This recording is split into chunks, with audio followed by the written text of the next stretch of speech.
Welcome back to the Florida History Podcast, Squeezing the Season Special Edition.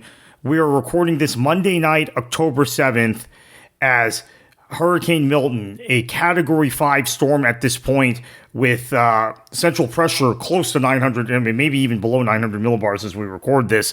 Record-breaking storm in the record books, along with the likes of Wilma, Felix, Irma, Camille, the 1935 storm, Andrew, and Michael, Category 5s. Really in the record books for its rapid intensification, became a named storm only about 48 hours ago. I was in Ocala at the time, and I got the alert on my phone and thought, okay, well, I better head back to South Florida ASAP. And here we are, just less than 2 weeks after Helene. So I'm joined today by Johnathan Starling, who is a great friend of mine, a great friend of the Florida Squeeze and the Florida History Podcast also, but also the person I've leaned on in these storms going back to at least well, we were talking even during the days of Tropical Storm Faye in 2008, Johnathan, and in 2008, obviously we had Gustav that made a near miss, and Ike that made a near miss, and those went to Louisiana and Texas respectively. But we've been talking storms since then. So Johnathan, by the way, before I bring Johnathan in, Johnathan, longtime Duval County resident who is now in Baker County, so he can tell us a little bit about Helene in Baker County. Johnathan, welcome. Thank you for having me. So, Johnathan, we're coming off Helene, and the reason I wanted to talk about this storm is because I think it's going to be historic, and I think it's something that everybody around the state should take seriously, whether you're in a watch. Well, I guess everybody's under either a watch or a warning at this point, in the peninsula at least. It seems like people are taking it seriously because, as I said, I was in Gainesville and Ocala on Saturday. I come back to South Florida, and I'm surprised. I get back to South Florida yesterday evening. Water is off the shelves, and now gas stations are out of gas. And this is an area, Miami, Fort Lauderdale area, which was impacted pretty surprisingly by Helene because of the size of the wind field. But Helene, they didn't even decide to cancel school until about 8 o'clock the night before school was canceled. So they were kind of casual about it because it was in the Gulf. But this time, schools have been canceled for several days. County government, all of that stuff is being shuttered. I think that there's a fear spreading through the state. And I've been on the phone or texting with friends all day who are in Sarasota, St. Petersburg, Tampa, Ponte Vedra, those sorts of places, Orlando, lots of people in the Orlando area.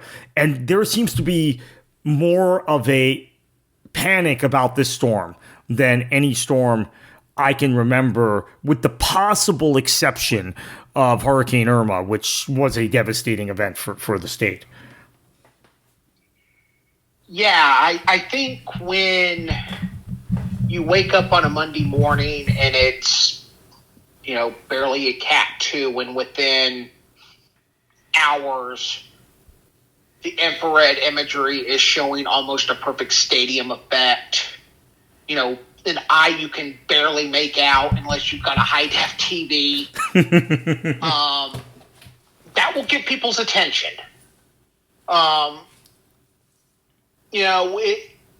First off, I think we got to, it shouldn't be understated.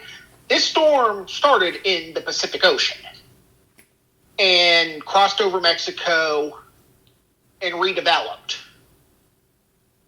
And it basically developed in almost the perfect breeding ground for extreme rapid intensification, which is what we got today.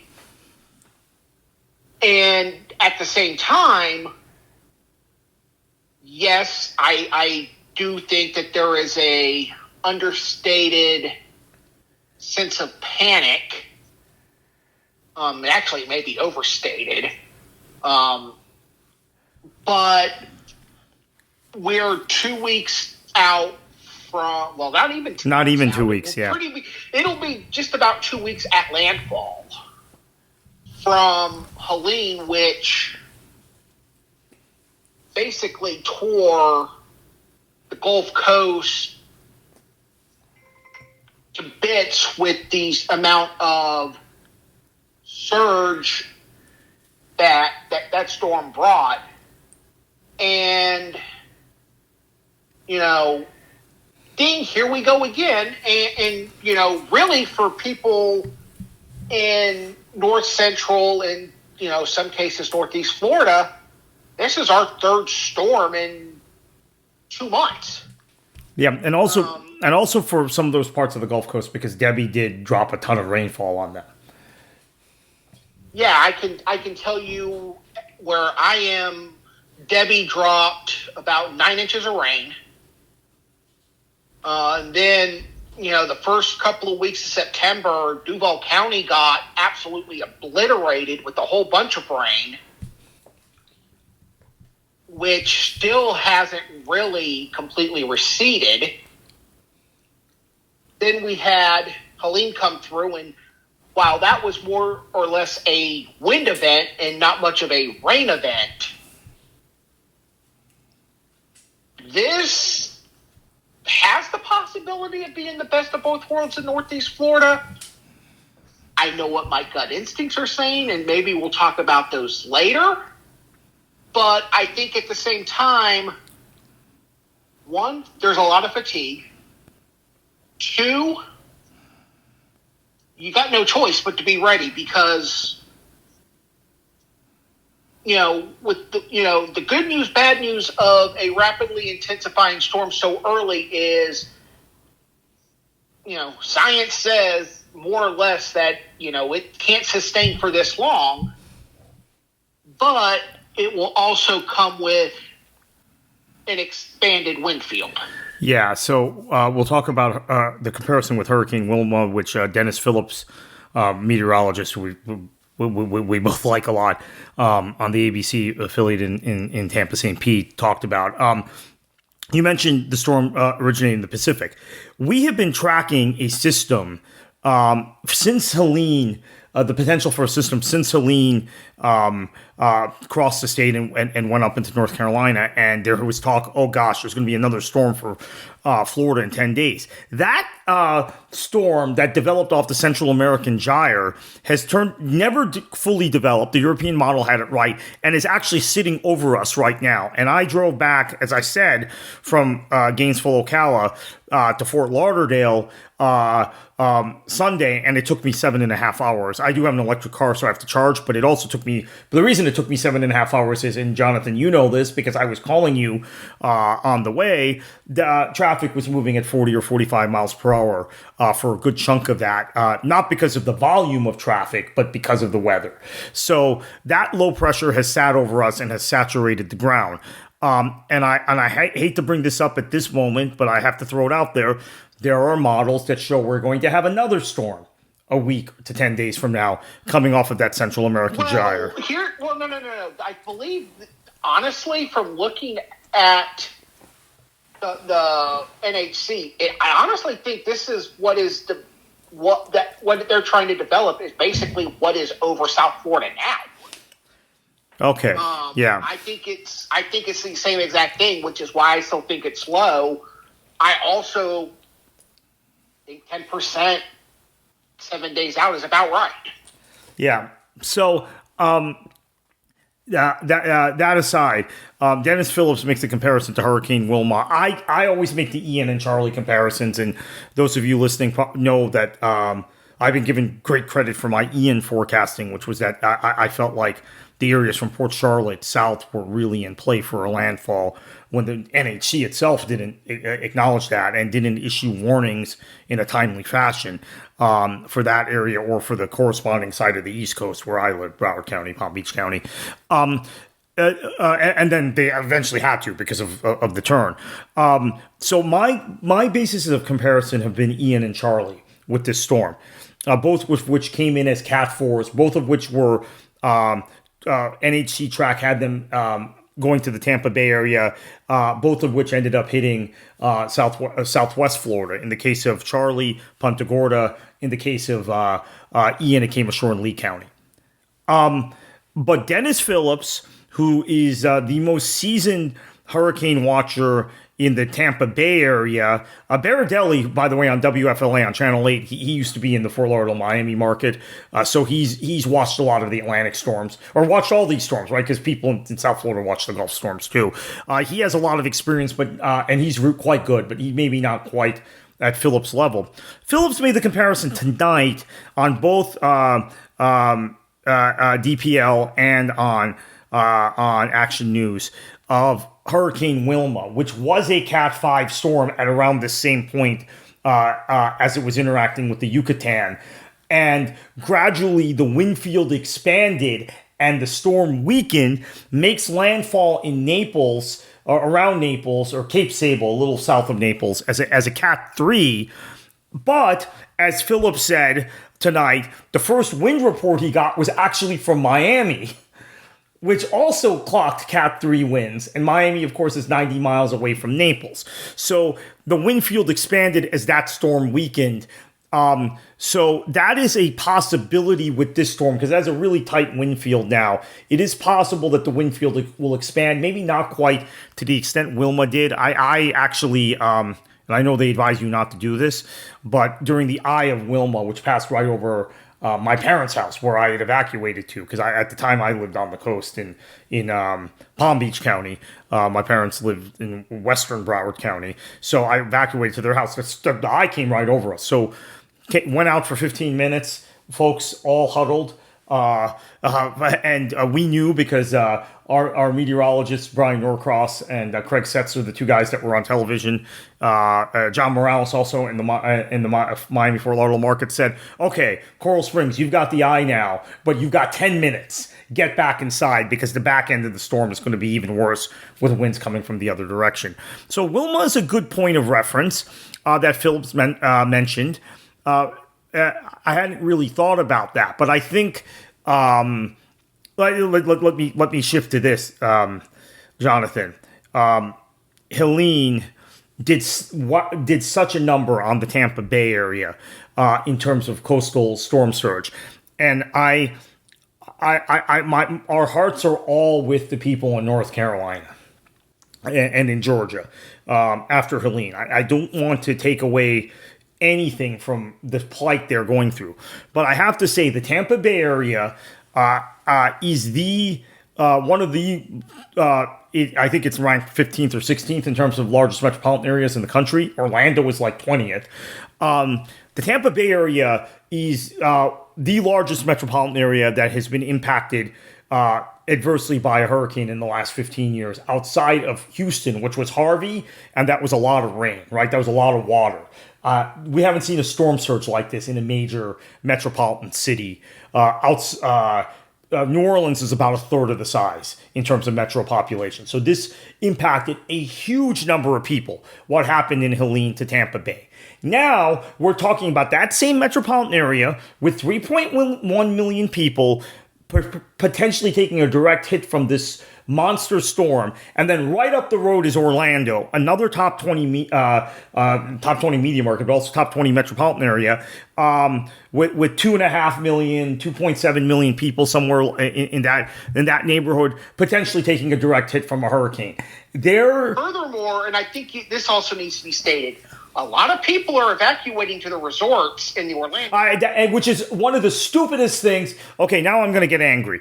This has been a myth in the Tampa Bay area and in South Florida, in the Miami Fort Lauderdale area, for since time began, really. Oh, if a hurricane is coming, let's evacuate to Orlando. I've learned it the hard way. I don't want to go through my own personal history, but I've been in Tampa when a storm was threatening Tampa, and I moved inland, and that was a mistake.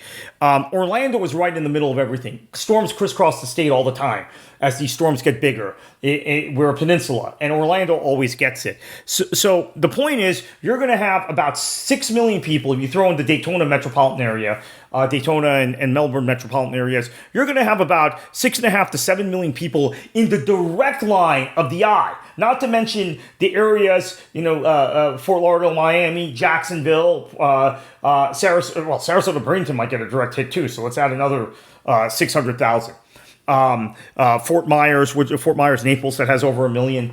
Point is, Johnathan, I don't think in the history of storms, recorded history of storms in the United States, we have had a storm that could adversely impact as many people as this one, other than another Florida event, which was Irma, which you lived through. So your thoughts on that, and then also before we finish, because I don't want to keep people for too long because everybody's preparing for the storm. Tell us a little bit about your experiences with Debbie and Helene this year. I tend to agree that Irma was the last time we've seen something of this magnitude, and I think a lot of that was the fact that the NHC, again, did not really consider it to be a Western Florida event until it was almost too late, which basically meant you had everyone in South and really Central Florida, moving north. And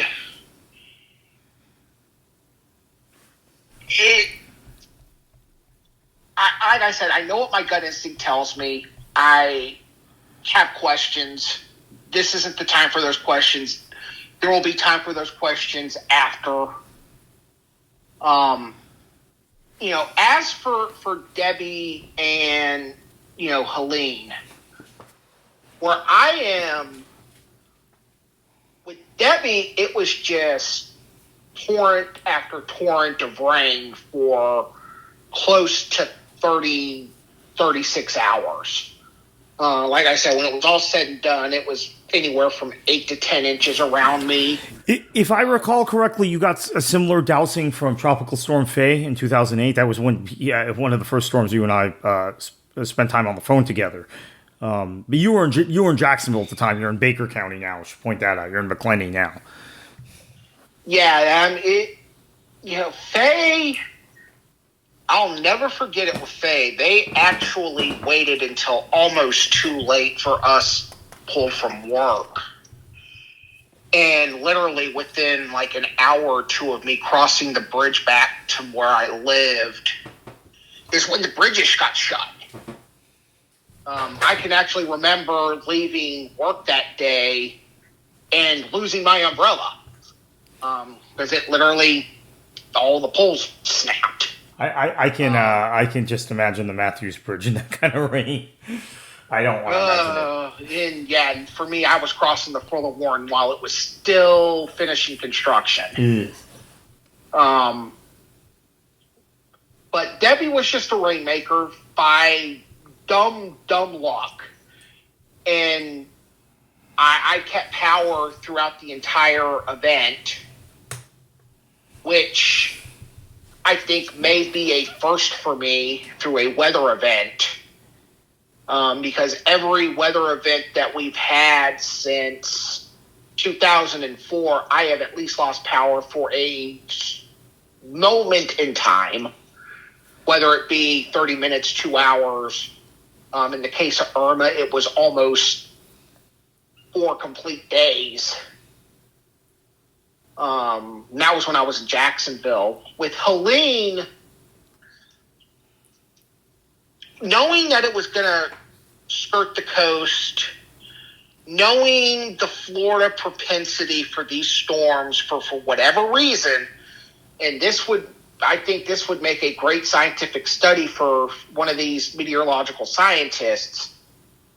The propensity for these storms to want to turn east right at or before landfall. We got a lot more wind out here. I think when it was all said and done, maybe only 100 people in the county still had power. Friday morning, which, when there's 3 different power companies for one rural county, that makes things interesting. Because we have Florida Power and Light, we have Clay Electric, and we have Okefenokee. Clay Electric people got their power back at a much better clip than those with FPL. Okefenokee, it took a while because they're in more of some of the rural areas. Actually, for Helene, I did make the decision to evacuate to a shelter because there was just that feeling about the wind, and we realistically only had a few 50, 60 gusts. But like I said, it was enough to knock power out to over 90% of the county. Close really to 95. And, it took me almost 2 days to get power back. Some people were without power for, 4 or 5. But that pales in comparison to what we saw in Columbia County, where some people were without power for 10 days to 2 weeks. Even, Pinellas County, there were still a lot of people without power going into this past weekend. And I think that was grossly underreported, even by those in the Tampa media. And I think the other thing that is being grossly underreported, and it was a very stark contrast watching this on the Weather Channel this morning, was Jim Cantori was somewhere in Pinellas County near the beach, where there were still mounds of debris from people who were doing the right thing and trying to get their houses and lives rebuilt that still haven't been picked up. And likely won't be picked up in time for this storm. Yeah, that's a huge concern. Pinellas County, places like Madera Beach, Tarpon Springs, St. Pete Beach, Indian Rocks Beach took it really, really hard. As did South Tampa. I think South Tampa, the situation isn't quite as bad, Davis Island, South Tampa, as it is in Pinellas County. And now they're right in the line for this again. So we're going to keep our fingers crossed. We're going to potentially be back with you, depending on the power situation. For myself, Johnathan, I want back with us later in the week after the storm passes to wrap this up. And then our regularly scheduled Florida History podcast this week, ironically enough, since you mentioned the bridge, it was scheduled to be on Fuller Warren. We're going to do that next week. We're going to do that next Tuesday.